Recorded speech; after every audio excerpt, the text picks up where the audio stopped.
Hello students, good morning. Welcome to our channel target with Lallan Sharma. तो आज विद्यार्थी हम लोग पढ़ेंगे combination of cells, grouping of cells या कॉम्बिनेशन ऑफ सेल्स का अध्ययन करेंगे। तो पहला हेडिंग है सीरीज ग्रुपिंग। सीरीज ग्रुपिंग में यहाँ फिगर में देखा जाए, यहाँ एन सेल है, एन सेल है, इसका ईएमएफ ई है और इंटरनल रेजिस्टेंस आर है। ये एक्सटर्नल रेजिस्टेंस आर से जुड़ा हुआ है। और सीरीज में हम लोग रेजिस्टेंस के सीरीज में हम लोग जानते हैं कि वोल्टेज जो है, इक्विवेलेंट वोल्टेज जो होता है वो सभी वोल्टेज का सम होता है। तो यहाँ भी ई एन बार अगर जोड़ेंगे तो इक्विवेलेंट हमारा क्या हो जाएगा, एन ई हो जाएगा। और रेजिस्टेंस भी आप जानते हैं, सीरीज कॉम्बिनेशन में जो रेजिस्टेंस जुड़ता है वो R equivalent equal to R1 plus R2 plus R3 इस प्रकार से जुड़ता है। तो सीरीज में सीधे जुड़ने की वजह से इंटरनल रेजिस्टेंस का जो यहाँ कॉम्बिनेशन हुआ है इक्विवेलेंट में, वो एन आर हुआ है। एक्सटर्नल रेजिस्टेंस अभी आर है। तो यहाँ है, लिख दिया गया है, suppose N cell each of EMF E and internal resistance R are connected in series as shown in figure. Then अपना क्लियर कीजिए सब लोग। Equivalent EMF of combination, equivalent EMF of combination ये हो जाएगा एन ई। जो equivalent EMF आएगा series में, जो वोल्टेज होता है वो टोटल क्या होता है, ऐड होता है। ये ध्यान देना है, ध्यान ये देना, ऐड तब होगा जब इनकी पोलैरिटी सेम होगी। इनकी पोलैरिटी मतलब प्लस माइनस वाला। अब यहाँ क्या है, यहाँ इसका डायरेक्शन जो है इस डायरेक्शन में है, इसका यहाँ डायरेक्शन इस डायरेक्शन में है। ये इनकी पोलैरिटी क्या है, सेम है, सबकी पोलैरिटी सेम है। जब सबकी पोलैरिटी सेम रहेगी तो नेट ईएमएफ टोटल ईएमएफ के सम के इक्वल होगा। तो इक्विवेलेंट ईएमएफ ऑफ कॉम्बिनेशन तो ये हो जाएगा एन ई। सभी सेल इक्वल है, ईएमएफ सेम है। अगर ये E1 E2 E3 इस प्रकार से होता, 5 सेल होते, तो हम लोग ऐसे E1 plus E2 plus E3 इस टाइप से जोड़ते। लेकिन सभी सेल का ईएमएफ सेम है और जुड़ने वाले सेलों की संख्या एन ई है। तो ई सेल कितनी बार जोड़ेंगे, ई सेल आप जोड़ेंगे E plus E so on N term से। ई सेल अगर एन बार जोड़ेंगे तो इक्विवेलेंट कितना आएगा, एन ई आएगा। यस, ये क्लियर करें। फिर देखा resistance, equivalent internal resistance of combination. Equivalent internal resistance R equivalent equal to होगा R plus 1 N terms, N terms. अगर आर रेजिस्टेंस सीरीज में एन बार जोड़ते हैं तो हो जाएगा एन आर। तो equivalent internal resistance of combination ये कितना हो जाएगा, N R. Yes, equivalent total resistance of combination, total resistance. तो इक्विवेलेंट ईएमएफ है एन ई और उसका इंटरनल रेजिस्टेंस है आर जो बगल में दर्शाया गया, और ये कहीं से डिवाइड नहीं हो रहा है तो कैपिटल आर और एन आर ये होगा सीरीज में। और सीरीज में equivalent total resistance R equivalent equal to सीधे जुड़ जाएगा, सीरीज में सीधे जुड़ता है N R plus capital R. ये आपका आंसर हो जाएगा। करंट इन सर्किट, तो equivalent upon R equivalent, equivalent आपका आया है N E upon R equivalent है N R plus capital R. तो यहां से सर्किट में कितना करंट फ्लो करता है ये आपको पता चल गया। Current in circuit equal to equivalent EMF, equivalent EMF आपका है N E, equivalent resistance total equivalent resistance आया एन आर प्लस आर। तो N E upon N R plus R होगा। तो हम समझते हैं इतना कंसेप्ट आपको क्लियर होगा। पहले से जो हम सीरीज पैरेलल कॉम्बिनेशन का जो कंसेप्ट है उसका 100% यहाँ प्रयोग किया जाएगा। यस, तो यहाँ तक हुआ। हाँ, अब ये कंसेप्ट यहाँ सबसे जरूरी है, नोट में लिखा है, if polarity of M cell is reversed then equivalent EMF is equal to n-2m into E होगा। तो ये चीज जो है आपको समझने लायक है, इसे आप समझिए। इसे आप समझेंगे कैसे? तो समझने के लिए आप देखिए, ये थोड़ा सा जगह की हमें जरूरत होगी। हाँ, अगर इसमें 10 सेल लगे हैं, मान लेते हैं 10 सेल लगे हुए हैं, 10 सेल लगे हुए हैं, 8 है, 8 की पोलैरिटी सेम है, मतलब जो ये दिखा है ये है, और 8 में 2 की पोलैरिटी ऐसी है, इस टाइप से हो गया है, इस टाइप से 2 सेल ऐसे हैं, ये माइनस ये प्लस, ये माइनस ये प्लस, ये 2 की पोलैरिटी चेंज हो गई। अब बताइए इसका टोटल इक्विवेलेंट ईएमएफ कितना होगा? ये टोटल 10 सेल हैं जिनमें 8 की पोलैरिटी सेम है, सेम मतलब जिस टाइप से दिख रहा है उस टाइप से है, और 2 की पोलैरिटी चेंज है। अब नेट ईएमएफ क्या होगा? पोलैरिटी चेंज है तो 8 सेल हैं जिनकी पोलैरिटी सेम है, तो 8E हो गया, 8E हो गया। अब 2 की पोलैरिटी चेंज है, -2E हो जाएगा। तो 8 में से 2 घटाएंगे। अगर टोटल संख्या 10 थी, 10 में 8 की पोलैरिटी सेम है, तो 8E हो जाएगा पॉजिटिव, और 2 की पोलैरिटी आपने रिवर्स कर दिया, तो जाहिर है 2E क्या करना पड़ेगा? घटाना पड़ेगा। तो ये 6E आपका हो जाएगा पोलैरिटी। तो ये चीज ध्यान देना है, बहुत ही कीमती लाइन है, इस पे सवाल आपके यहाँ आया है। If polarity of M cell is reversed, मतलब टोटल एम सेल थे और एम सेल की पोलैरिटी घट गई, एम सेल की पोलैरिटी वो बदल गई, इस प्रकार से। वही तो कह रहा था टोटल 10 है, तो यहाँ कितना बचा? 8 कहां से बचा? 2 सेल आप घटाए हैं, तो वैसे टोटल सेल यहाँ n थे, टोटल सेल यहाँ n थे और m की पोलैरिटी चेंज हो गई।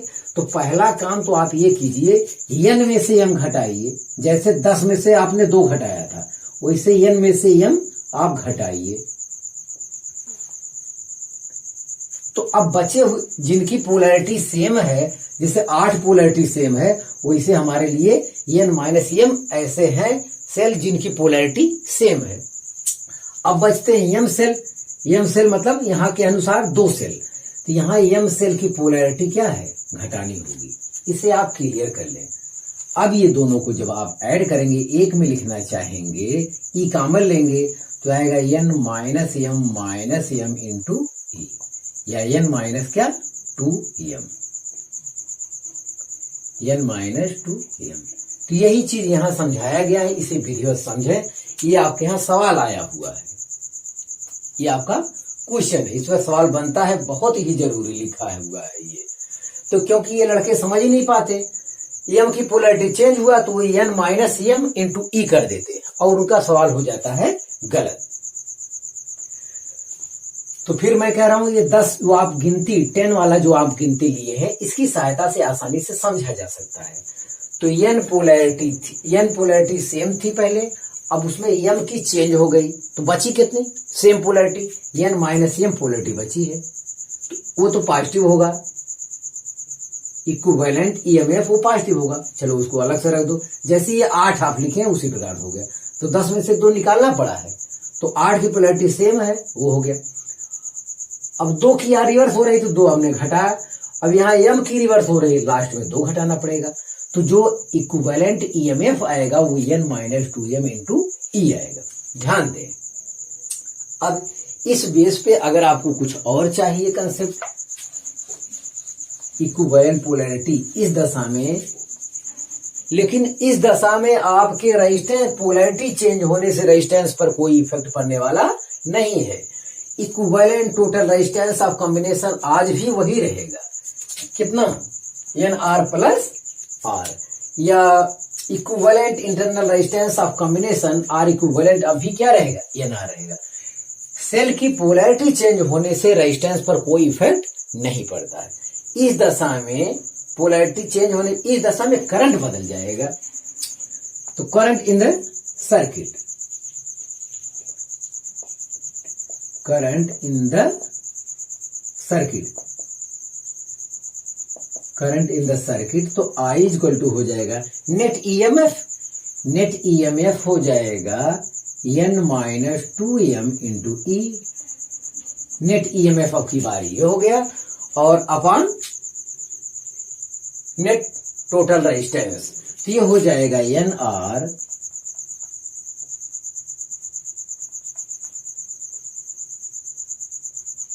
Are plus capital are.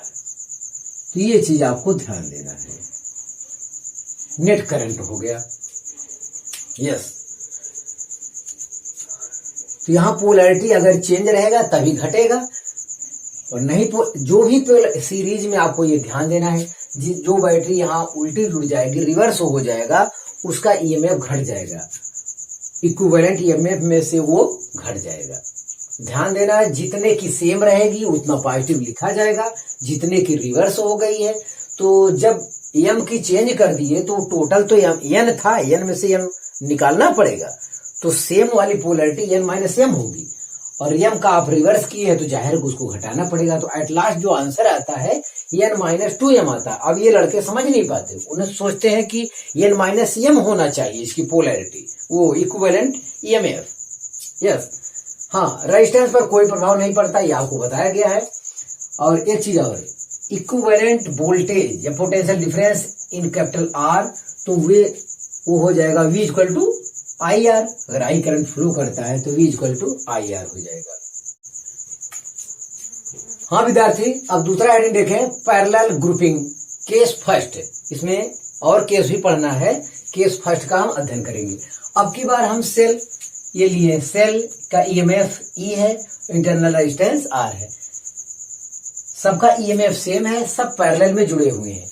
इस प्रकार से एन सेल जुड़े हुए हैं, N cell. In N identical cell are connected in parallel. N identical cell जो है पैरेलल में कनेक्टेड है, इनका ईएमएफ ई है, और इंटरनल रेजिस्टेंस एवरी सेल का, ईच सेल का वो स्मॉल आर है, और एक यहाँ एक्सटर्नल रेजिस्टेंस आर जुड़ा हुआ है। तो पैरेलल में आपको ये बताया, पैरेलल कॉम्बिनेशन में आपको इससे पहले कंसेप्ट बताया गया, वोल्टेज सेम रहता है। तो वोल्टेज और ईएमएफ दोनों एक ही बात है फॉर न्यू सेल के लिए। तो यहाँ पे क्या रहेगा, इक्विवेलेंट ईएमएफ की बात जो होगी, इसका इक्विवेलेंट अगर मैं लिखना चाहूं तो अगर वोल्टेज पैरेलल में जुड़ा है, पैरेलल में वोल्टेज सेम रहता है, तो वोल्टेज सेम रहता है, इक्विवेलेंट भी क्या आएगा, यही आएगा। लेकिन पैरेलल में रेजिस्टेंस कैसे जुड़ता है, पैरेलल में रेजिस्टेंस जुड़ता है 1/R1 equal to 1/R equivalent equal to 1/R1 plus 1/R2, इस प्रकार से जुड़ता है। आपको एक कंसेप्ट बताया गया है, अगर सेम रेजिस्टेंस n बार जोड़ दिया जाए तो R इक्विवेलेंट होता है R/n। R/n कैसे आएगा वो भी आपको क्लियर है, यहाँ पे जो लिखा गया R इक्विवेलेंट इक्वल टू हो जाएगा 1/R plus 1/R so on n terms. कहां से आया है क्लियर करिए। तो 1/R इक्विवेलेंट इक्वल टू हो जाएगा n/R हो जाता है, तो इसी को कहा जाता है R equivalent equal to R/n। तो भाई कंसेप्ट अगर क्लियर है तो थोड़ा जल्दी से हर बात छोटे में समझने के लिए ये भी कंसेप्ट जानना पड़ेगा। अगर R रेजिस्टेंस सेम रेजिस्टेंस है, अगर R रेजिस्टेंस पैरेलल में जुड़े हुए हैं, n बार जुड़े हुए हैं, तो इक्विवेलेंट कितना हो जाएगा R/n। कैसे आया ये आपको बताया गया, इसीलिए इन सबका रेजिस्टेंस R/n। तो रेजिस्टेंस तो बदल रहा है लेकिन वोल्टेज पैरेलल कॉम्बिनेशन में सबके लिए एक ही रहता है, यस। तो और कंसेप्ट इसके बारे में देखा जाए, equivalent EMF of combination, equivalent EMF of combination, और आप तो वो कितना होगा, वो ई होगा, वो यहां भी लिख देते हैं, क्योंकि पैरेलल कॉम्बिनेशन में वोल्टेज क्या रहता है, सेम रहता है, तो वो वही रहेगा। हाँ, equivalent internal resistance of combination, internal resistance का इक्विवेलेंट आपको बताया गया है, वो कितना है R अपान N होता है। कैसे आया है वो यहाँ पे आपको समझाया गया है। तो पैरेलल कॉम्बिनेशन में रेजिस्टेंस का जो फार्मूला होता है 1 upon R equivalent equal to 1 upon R1 plus 1 upon R2 plus 1 upon R3। तो उस कॉन्सेप्ट का प्रयोग किया और हर जगह अगर इक्वल है तो N अपान R होगा। जब R इक्विवेलेंट लिखोगे तो R अपान N आएगा। तो इक्वल रेजिस्टेंस पैरेलल में जितनी संख्या में जुड़े हैं एक रेजिस्टेंस से उस संख्या से क्या कर देंगे, भाग देंगे तो आपको R इक्विवेलेंट मिल जाएगा। चलिए, equivalent total resistance of combination, total resistance. अब बताइए, ये इंटरनल रेजिस्टेंस का इक्विवेलेंट यहाँ है, एक्सटर्नल रेजिस्टेंस है। ये करंट का यहाँ कहीं डिवाइड नहीं हो रहा है तो जाहिर है कि इक्विवेलेंट ये सीरीज में होंगे। सीरीज में R equivalent equal to R plus सीधा जुड़ जाता है। तो ये होता है R equivalent equal to capital R plus R upon N। ये हो जाएगा आपका। Yes, equivalent current, equivalent current होगा नेट ईएमएफ या equivalent EMF upon total resistance. Equivalent EMF आपका है E, क्योंकि पैरेलल में वोल्टेज क्या रहता है, सेम। तो ये E हो गया और टोटल रेजिस्टेंस आपका है R इक्विवेलेंट, वो है capital R plus R upon N। तो ये है I इक्विवेलेंट। तो पैरेलल ग्रुपिंग का केस फर्स्ट है, जब हर जगह क्या लिया गया है, इक्वल ईएमएफ वाला सेल लिया गया है। तो आप इसे कॉपी कर लीजिए। हाँ विद्यार्थी, सेकंड केस पैरेलल ग्रुपिंग का केस सेकंड देखा जाए। केस सेकंड में यह है विद्यार्थी कि प्रत्येक सेल जो रहेगा उसका ईएमएफ अलग रहेगा, इंटरनल रेजिस्टेंस अलग अलग रहेगा। तो ऐसे केस में इसका इक्विवेलेंट ईएमएफ कैसे ज्ञात करेंगे, इक्विवेलेंट रेजिस्टेंस कैसे ज्ञात करेंगे, तो ये हमारे लिए दिक्कत वाली बात है। तो अब जब ऐसे अलग अलग हो गया है, इस सवाल को हल करने का तरीका है वो किरचॉफ के मेथड से ही आपको करना पड़ेगा। तो इस टाइप का सवाल जल्दी से हल हो जाए। अब हमेशा लड़का इतने बड़े सवाल के लिए किरचॉफ का नियम लगाएगा तो समय ज्यादा लग जाएगा, समय कम लगे। इसके लिए एक बढ़िया सा सूत्र ले आना चाहते हैं। इसके लिए अब हम लोग किरचॉफ के सेकंड नियम का प्रयोग करेंगे। चलिए देखते हैं, शुरू करते हैं। तो एक बार लेते हैं ABCDEFA, ये लूप की सहायता से, फिर लेंगे ये वाला लूप, फिर लेंगे ये वाला लूप। तो ये तीन लेंगे, तीनों की सहायता से ले आएंगे इक्वेशन, वहां से सॉल्व करते हैं। इक्विवेलेंट ईएमएफ, इक्विवेलेंट रेजिस्टेंस हमें फाइंड करना है। तो इन क्लोज लूप ABCDEFA, मतलब जहां से चलो वहां पर लौटो फिर, तो ये क्लोज लूप हो गया। तो अब चलिए इस डायरेक्शन में चलिए। तो ये करंट इस टाइप से जा रहा है, यहाँ I1 करंट इसमें, तो I1 R1 करंट के डायरेक्शन में जाएंगे तो I1 R1 क्या लिया जाएगा, निगेटिव। तो I1 R1 आपको कंसेप्ट पहले बताया गया है। करंट के डायरेक्शन में चल रहे हैं, रेजिस्टेंस जो भी पड़ेगा उनके बीच पोटेंशियल डिफरेंस क्या होगा, नेगेटिव, पोटेंशियल नेगेटिव होगा। यस, और आगे ये माइनस सेल से प्लस की ओर जा रहा है तो ये सेल पॉजिटिव रखा जाएगा, सेल का ईएमएफ क्या रखा जाएगा, पॉजिटिव। फिर आगे आप बढ़िए, यहाँ आइए, ये करंट के डायरेक्शन में हो रहा है, इसका भी IR, ये टोटल तीनों करंट I1 I2 I3 मिलके क्या हो गया, I हो गया है। यस, पहले सेल से I1 करंट, दूसरे सेल से I2 करंट, तीसरे सेल से I3 करंट अगर निकल रहा है तो ये तीनों मिल जाएंगे, ऐड होके वो I करंट में हो गया। तो I करंट इसमें फ्लो कर रहा है, हमारा पाथ जो है करंट के डायरेक्शन में है, तो रेजिस्टेंस के बीच पोटेंशियल नेगेटिव होगा। यस, तो net EMF equal to 0, net potential difference equal to 0। तो इतना आया। तो यहां से E1 इक्वल टू आएगा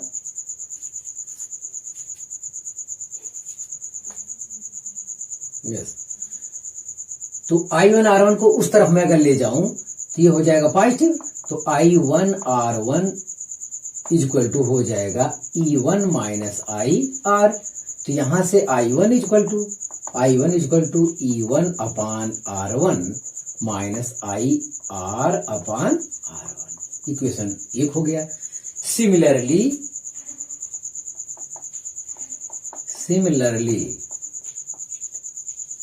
we can write, हाँ, इसी प्रकार हम लिख सकते हैं जैसे I1 बराबर हमने लिखा, उसी प्रकार हम I2 I3 वाला ये सर्किल लेंगे तो I2 आ जाएगा, ये सर्किल लेंगे तो I3 आ जाएगा। हाँ, ये पाथ लेंगे, ये पाथ तो I2 और ये पाथ तो I3, तो ऐसे लेंगे। अब हम सिमिलरली इसी प्रकार लिख देते हैं, तो I2 इक्वल टू हो जाएगा E2 अपान R2 माइनस IR अपान R2, इक्वेशन 2 हो गया। और I3 हो जाएगा E3 अपान R3 माइनस IR अपान R3। एडिंग अबव 3 इक्वेशंस, अब तीनों इक्वेशन का ऐड करना है। एडिंग अबव 3 इक्वेशंस,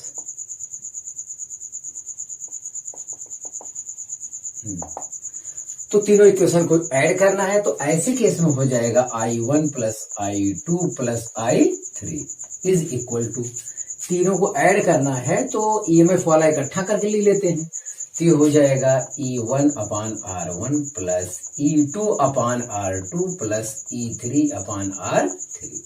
ये 3 सेल लेकर किए हैं, तो चाहे जितना सेल रहेगा सबके लिए हमारा आंसर आएगा।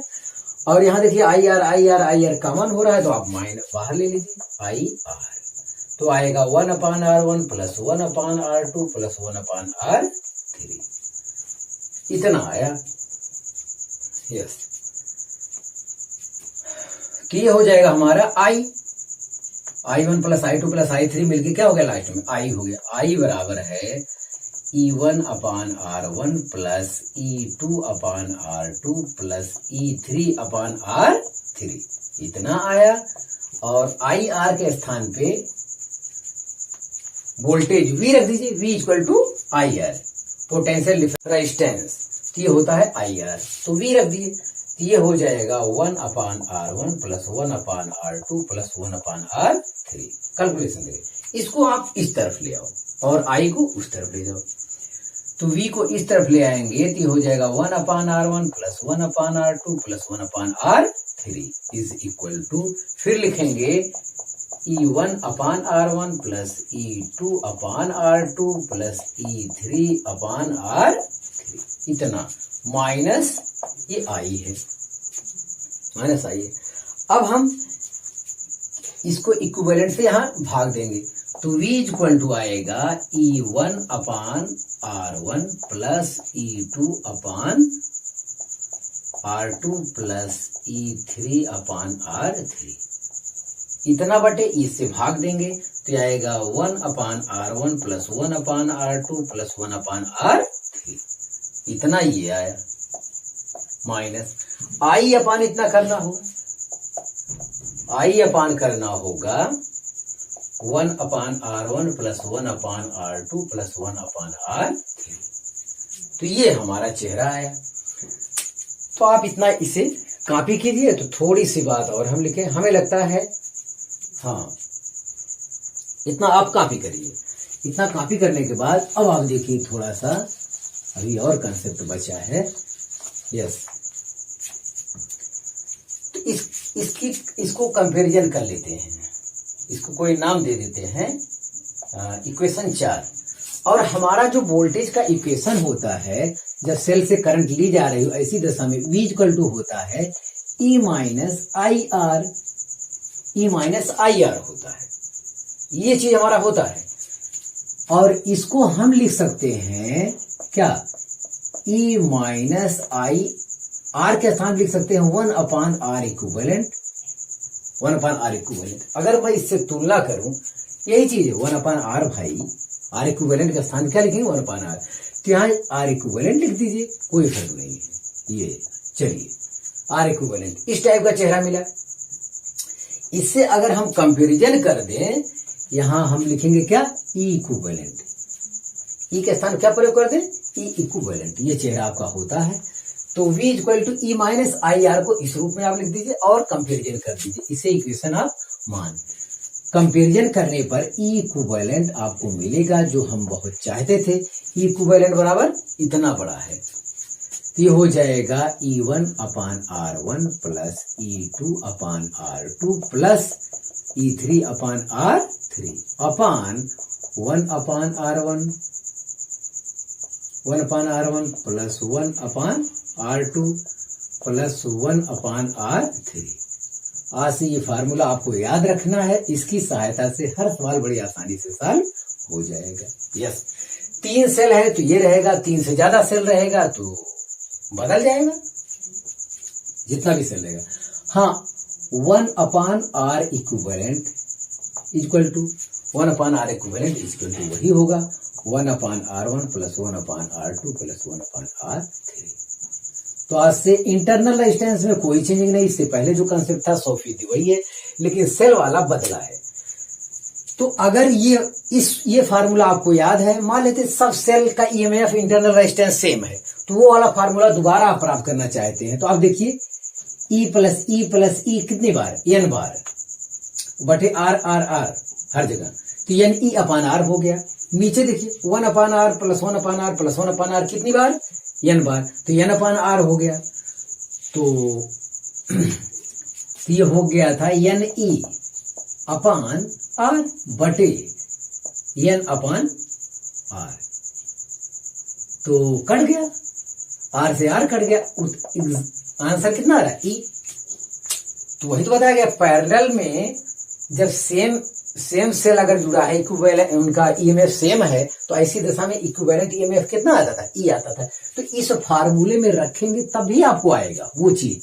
कैसे आएगा, मैंने आपको यहां दिखाया। और रेजिस्टेंस भी आएगा, हर 1/R plus 1/R plus 1/R, तो n बार करेंगे तो n/R होगा, इक्विवेलेंट करेंगे तो R/n होगा। तो सब कुछ से मिल रहा है। तो ये 2 फार्मूला आप एकदम याद रखें, इसकी सहायता से आसानी से हम सभी प्रॉब्लम को सॉल्व कर लेंगे।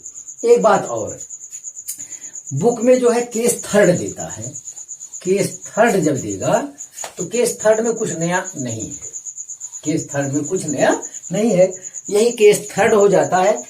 अब इसमें क्या करता है, किसी सेल की पोलैरिटी चेंज कर दिया, जिस सेल की पोलैरिटी चेंज करेगा उसमें, जिस सेल की वो पोलैरिटी चेंज करता है, जैसे केस थर्ड में नाम दे दिया, केस थर्ड, जिस सेल की वो पोलैरिटी चेंज करेगा उस सेल के स्थान पे ईएमएफ निगेटिव आ जाएगा बस, क्योंकि माइनस से प्लस चलने पर ई पॉजिटिव आता है। अगर यहाँ पोलैरिटी आप चेंज कर देते हैं, मान लेते हैं दूसरा केस हम बना दिए, ये वाला E2 का ऐसा दर्शा दिए, ये छोटा इधर पॉजिटिव नेगेटिव की पोलैरिटी चेंज कर दिए।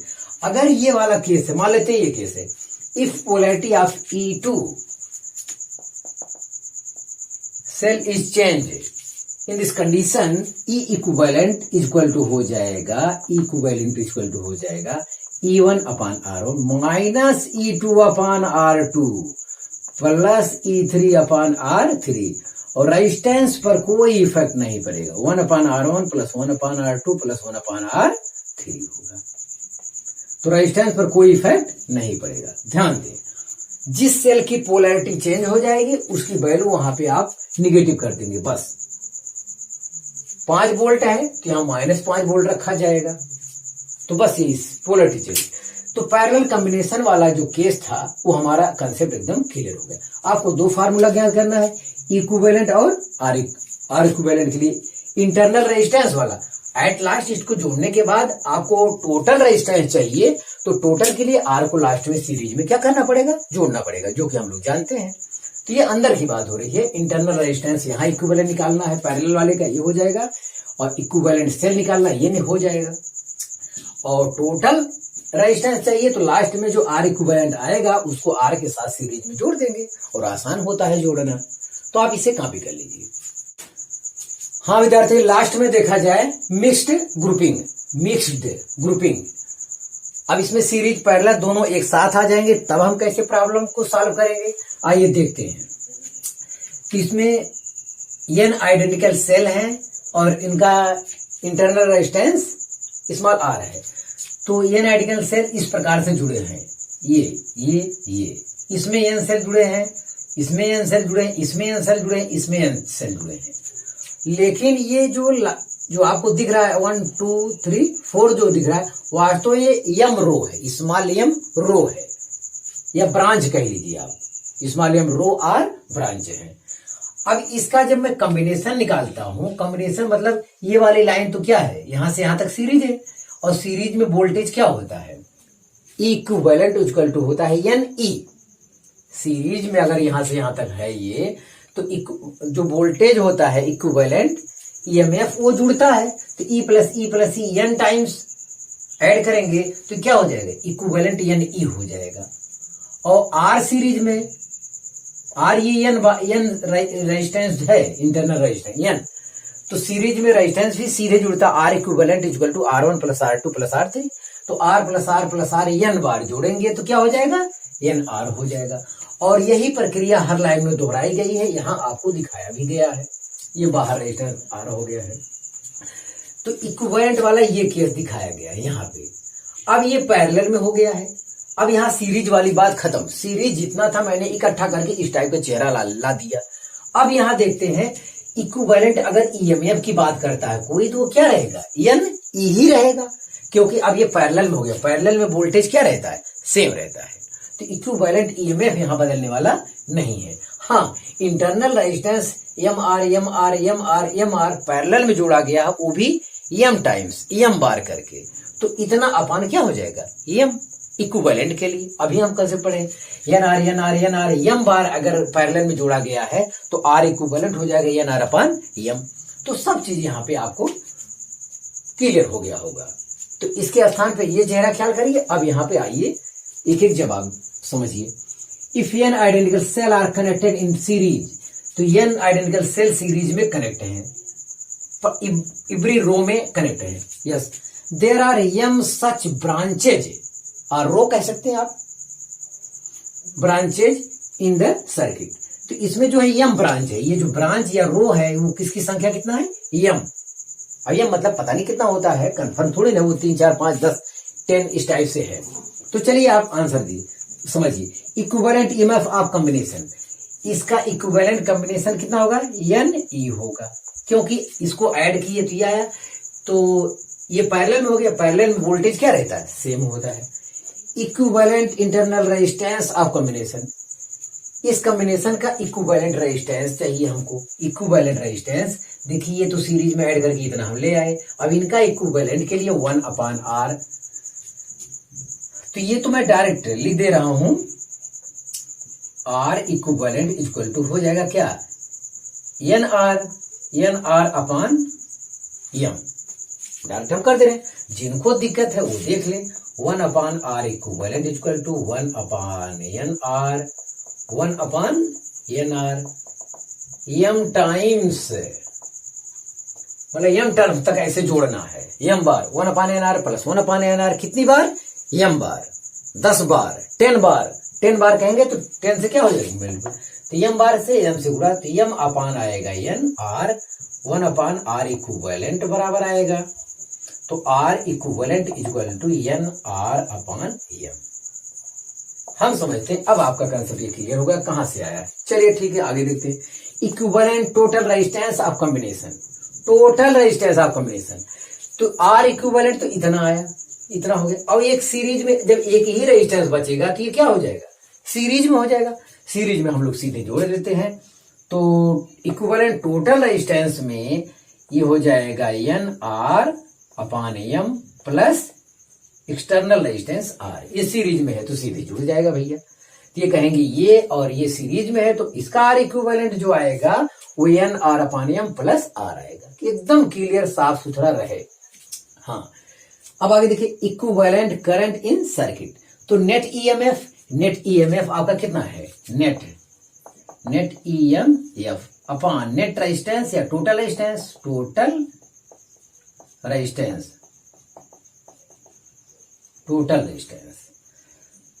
हाँ, नेट ईएमएफ आपका आया हुआ है कितना, एन ई,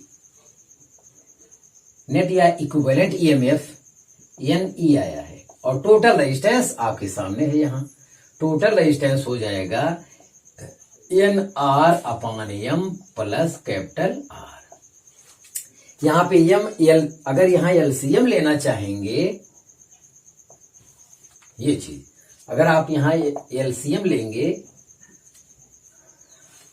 तो एम एलसीएम लेंगे तो एम आर हो जाएगा, और नीचे वाला एम अपने प्रोसेस अनुसार ऊपर चला जाएगा, ये हो जाएगा M N E upon N R plus M capital are.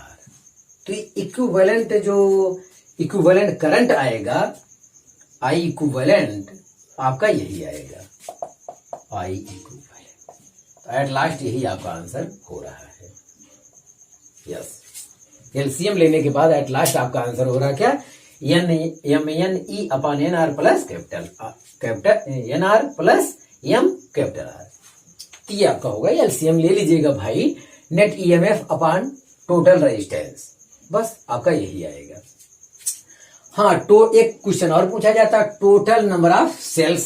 Total number of cells विद्यार्थी, इस लाइन में एन सेल है, एन सेल है, एन सेल है, इस लाइन में एन सेल हो गए। अब इसमें भी एन है, एन सेल ये कितनी बार लिखा गया है, इस लाइन में एन सेल है, एन सेल है हर लाइन, एन सेल कितनी बार रिपीट किया गया, एम बार रिपीट किया गया है। अरे N cell N cell N cell, तो एन सेल है इसमें, और एन सेल कितनी बार रिपीट किया गया, एम बार रिपीट किया गया। मान लेते 5 सेल है, और 5 सेल कै बार है, 10 बार है, तो 10 पचे 50, आप गुणा करते, 5 सेल कितनी बार है, 10 बार, तो 10 से आप 5 सेल है 10 बार, 10 से आप क्या करते, 5 से इंटू करते, तो ये हो जाएगा। तो टोटल नंबर ऑफ सेल हो जाएगा विद्यार्थी एम एन। ध्यान दें, बहुत जरूरी है, ये भी क्वेश्चन में पूछा गया है, आप इसे एकदम क्लियर कीजिए। तो एन सेल है, एन सेल कितनी बार है, एम बार है, तो एम से क्या करना होगा, इंटू करना होगा, तो टोटल सेल पता चल जाएगा इसमें कितना है। यस, तो आप इसे कॉपी कर लीजिए। हाँ विद्यार्थी, एट लास्ट डीसी पांडे की बुक में एक सवाल दिया है, वो प्रॉब्लम भी हम लोग सॉल्व करते हैं। तो find the EMF and identical resistance of a single battery which is equivalent to a combination of 3 batteries as shown in figure। तो ये है आपका बैटरी, तो यहाँ 10 वोल्ट का सेल लगा हुआ है, इंटरनल रेजिस्टेंस 2 ओम, और 4 वोल्ट की सेल है, इंटरनल रेजिस्टेंस 2 ओम, यहाँ 6 वोल्ट का सेल है, इंटरनल रेजिस्टेंस 1 ओम। तो ये पैरेलल वाले का हम फार्मूला जानते हैं इक्विवेलेंट निकालना, बट तो इक्विवेलेंट जो हम लोग जानते हैं वो E1 upon R1 plus E2 अपान R2 अपान 1 upon R1 plus 1 upon R2, यहां से हम लोग निकाल लेंगे। लेकिन आप जो ज्यादा वाला है, अब यहाँ सेल की पोलैरिटी चेंज है, सेल की पोलैरिटी चेंज है, तो इस डायरेक्शन हम ज्यादा वाला ये है, तो ये वाला पॉजिटिव ले रहे हैं, ये वाला कम, पोलैरिटी चेंज है तो एक निगेटिव होगा ना, एक निगेटिव होगा, तो ये वाला ज्यादा है तो ये वाले को पॉजिटिव ले रहे हैं, तो ये 10 अपान R1 2 माइनस पोलैरिटी चेंज 4 अपान 2 अपान 1 अपान R1, तो 1 अपान 2 प्लस 1 अपान 2, 1 अपान 2 प्लस 1 अपान 2 1 हो गया, ये हो गया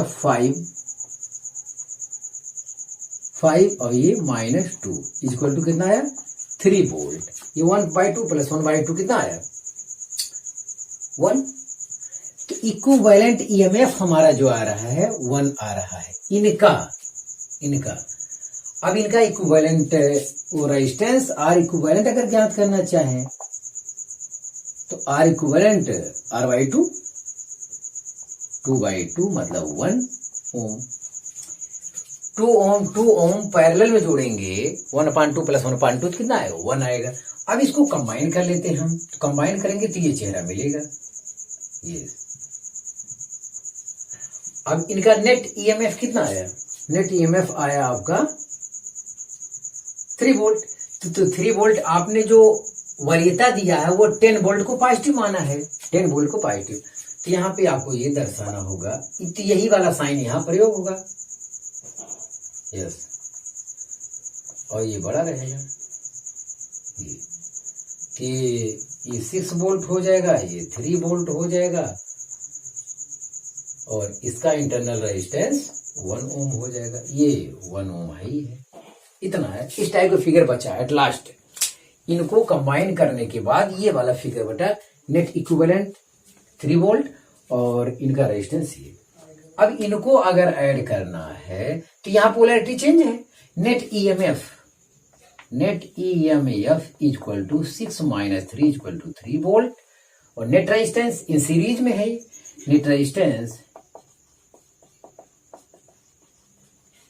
1 + 1 = 2। तो हाँ विद्यार्थी, आज सेल के कॉम्बिनेशन ऑफ सेल के बारे में जितना बताना था वो हम बता चुके हैं, और आप मेहनत से पढ़ाई करते रहें। All the very best.